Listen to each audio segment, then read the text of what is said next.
वर्ष से ऊपर का मतदाता सूची में नाम होना चाहिए, तो ये संख्या होनी चाहिए 16 करोड़। और मतदाता सूची में एसआईआर के बाद जो मतदाता सूची में नाम आए हैं वो कितने आए हैं? 12 करोड़। मैं अभी गया था एक जनपद में, वहां की मतदाता सूची में जो एसआईआर के फॉर्म भरे हैं बहुत सारी विरोधियों ने, उसमें कुछ बांग्लादेशियों के भी नाम है। नमस्कार, मैं हूं अभिषेक त्यागी। देश में इस वक्त एसआईआर चल रहा है। कई राज्यों में, 12 राज्यों में एसआईआर की प्रक्रिया होगी। बंगाल, उत्तर प्रदेश जैसे राज्यों में चुनाव आयोग ने कहा है कि भैया थोड़ा सा भी वक्त दे दीजिए। अभी थोड़ा सा 12 दिन का वक्त मांगा था, क्योंकि इस प्रक्रिया में थोड़ा सा कुछ और भी चुनाव आयोग को अमेंडमेंट करना है, कुछ और भी इनको चीजें देखनी है। लेकिन इस एसआईआर के बाद एक तरफ जहां अवैध रूप से रह रहे लोगों का पता चल रहा है, तो वहीं दूसरी तरफ जो वैध है, जो भारतीय हैं, उन लोगों को लेकर भी एक बहुत बड़ी खबर सामने आई है। खबर उत्तर प्रदेश के सीएम योगी आदित्यनाथ के उस बयान के बाद और भी उजागर हो गई, जब उन्होंने साफ तौर पर कहा कि 25 करोड़ लोग हैं उत्तर प्रदेश में। 25 करोड़ लोगों को अगर देखें तो 18 वर्ष के ऊपर के जो लोग हैं 1 जनवरी 2026 तक वो 60% के आसपास लोग होने चाहिए। तो वोटर्स की संख्या करीब करीब होनी चाहिए 16 करोड़, जिनकी वोट होनी चाहिए, जो मतदाता सूची में जिनका नाम होना चाहिए। लेकिन एसआईआर की प्रक्रिया के बाद जो नाम सामने आए हैं वो 12 करोड़ आए हैं। तो योगी आदित्यनाथ ने साफ तौर पर कहा कि 4 करोड़ लोग कहां चले गए? होने चाहिए थे 16, हैं 12। ये 4 करोड़ कहां गायब हैं? जैसे योगी आदित्यनाथ का ये बयान आया, यूपी की सियासत में खलबली मच गई कि आखिर हुआ क्या। योगी आदित्यनाथ ने कई तरीके की बातें कही, संदेह जताया, शक जताया कि कहीं पहले की सरकारों ने कुछ घोलमोल तो नहीं कर दिया है। योगी आदित्यनाथ ने क्या कहा, एक बार जरा सुनिएगा। उत्तर प्रदेश की आबादी है 25 करोड़। कितनी है? 25 करोड़। 25 करोड़ की आबादी में मतदाता सूची में नाम होने चाहिए कुल 64%। 64 से 65% लोग ऐसे होने चाहिए, ऐसे होंगे जो 18 वर्ष से ऊपर के होंगे। 18 वर्ष से ऊपर का हर वयस्क मतदाता जो उत्तर प्रदेश का निवासी है, वह मतदाता सूची में नाम उसका होना चाहिए। होना चाहिए कि नहीं होना चाहिए? यही है ना। अब 18 वर्ष से ऊपर का मतदाता सूची में नाम होना चाहिए, तो यह संख्या होनी चाहिए 16 करोड़। और मतदाता सूची में एसआईआर के बाद जो मतदाता सूची में नाम आए हैं वो कितने आए हैं? 12 करोड़। ये 4 करोड़ का जो गैप है,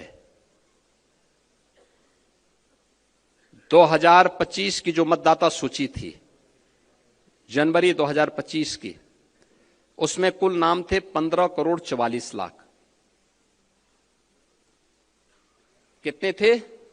15 करोड़ 44 लाख। 1 जनवरी 2026 को जो भी युवा 18 वर्ष का होगा वह मतदाता बनने का हकदार होगा। यह संख्या बढ़नी चाहिए 15 करोड़ 44 लाख से 16 करोड़ तक, लेकिन यह संख्या बढ़ी है, बढ़ी नहीं है, घटी है। 15 करोड़ 44 लाख से घट करके ये हो गई है 12 करोड़ का। ये जो 4 करोड़ का गैप है, ये मिसिंग है। ये आपका विरोधी नहीं है, इसमें से 85 से 90% आपका मतदाता है। योगी आदित्यनाथ ने साफ तौर पर समझाया कि इस तरीके से मतदाताओं की सूची कितनी होनी चाहिए, यह योगी आदित्यनाथ ने समझाया। अब इसके बाद जो सवाल जो खड़ा होता है सबसे बड़ा, कि आखिर कहां गए लोग, कहां गायब हो गए, तो उसका जवाब भी योगी आदित्यनाथ ने दिया। योगी आदित्यनाथ ने साफ तौर पर कहा कि जो लोग गायब हैं वो जरूरी नहीं है कि वो लोग अवैध तरीके से हैं या घुसपैठिया हैं या फिर विपक्षी। उन्होंने कहा कि ये लोग हो सकता है कि बीजेपी के भी हों। इस पर भी योगी आदित्यनाथ ने एक बहुत बड़ी बात कही है, जरा सुनिए। आपका मतदाता है और उसमें 4 कैटेगरी में आपको देखना है। 4 कैटेगरी। एक, जिन तक अभी कोई नहीं पहुंचा, अनमैपिंग में। संजोग से भारत निर्वाचन आयोग ने 14 दिन का नया समय बढ़ाया है, यानी आज के दिन से अगर आप लेंगे तो आपको 12 दिन का नया समय मिला हुआ है। ये 12 दिन का बेहतर उपयोग। ये काम याद करना, चुनाव का काम,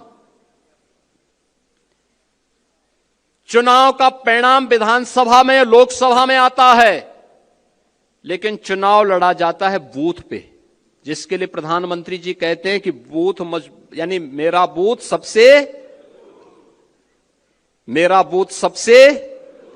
क्योंकि लड़ाई बूथ पे होती है, इसलिए वो मजबूत होना चाहिए। होना चाहिए कि नहीं होना चाहिए? अब इस तमाम तरीकों को देखते हुए, चीजों को देखते हुए शक पैदा होने लगा कि कहीं बीजेपी के वोटर्स को काट तो नहीं दिया गया है। कहीं अखिलेश की सरकार के वक्त जो बीजेपी के कोर वोटर थे, कहीं इन वोटों को हटा तो नहीं दिया गया है।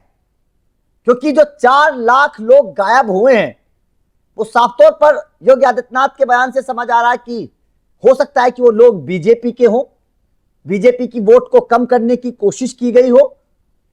तो योगी आदित्यनाथ ने इन लोगों की छानबीन के लिए, इनकी हकीकत को जानने के लिए भी एक बहुत बड़ा ऐलान किया है, दिशा निर्देश दिए हैं। क्या कहा योगी ने, जरा समझिए।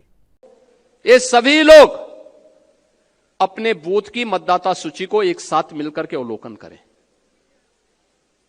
एक बूथ पे बहुत होंगे, 250 से लेकर 250 तक घर होंगे।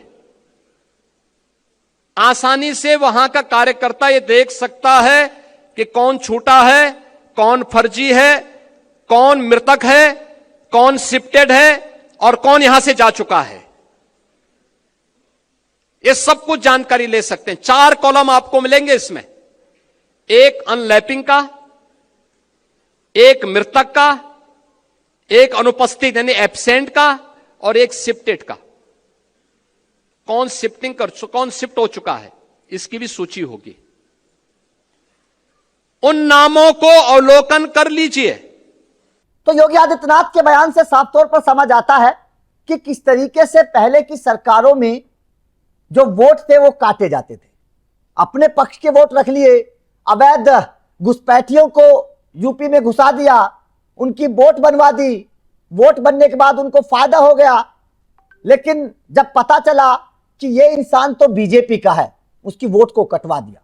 और जो 4 करोड़, बहुत बड़ी संख्या होती है, 4 करोड़ लोग जो कम हुए हैं, जो होने चाहिए। योगी आदित्यनाथ ने जो साफ तौर पर कहा है कि 4 करोड़ लोग कम हैं, क्योंकि अगर चुनाव मतलब देखा जाए 18 वर्ष के ऊपर के लोगों की संख्या को अगर देखा जाए, जिनके वोट होने चाहिए वो 16 करोड़ के आसपास होने चाहिए। 60% होता है मतदान, जो 25 करोड़ जो है वो वोटर टोटल है। और 60% अगर देखें 1 जनवरी 2026 तक तो 16 करोड़ होने चाहिए। लेकिन जो चुनाव आयोग की इस प्रक्रिया के बाद जो नाम सामने आए हैं वोटर्स के, वो तो केवल 12 करोड़ हैं।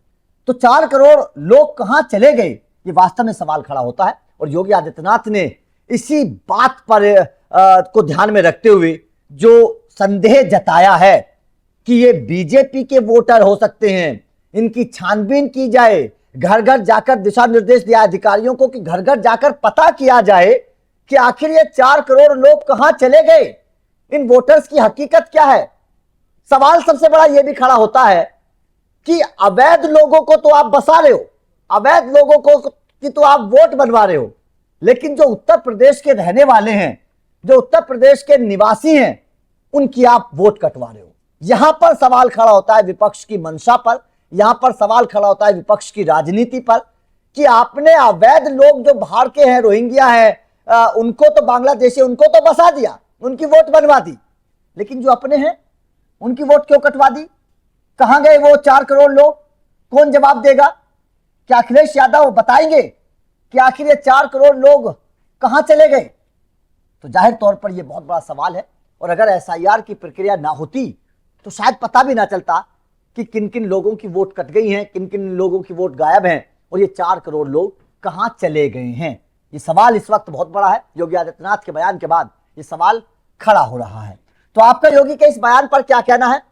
आपके हिसाब से 4 करोड़ जो वोट कम हो रहे हैं वो उसे आप कैसे देखते हैं? क्या अखिलेश यादव की सरकार में ये जानबूझकर इस तरीके की वोटों को कम किया गया ताकि बीजेपी की वोट कम हो? 4 करोड़ का बहुत बड़ी संख्या होती है। अवैध लोगों को बसा देते हो और अपनों की वोट कटवा देते हो। सवाल ये खड़ा होता है।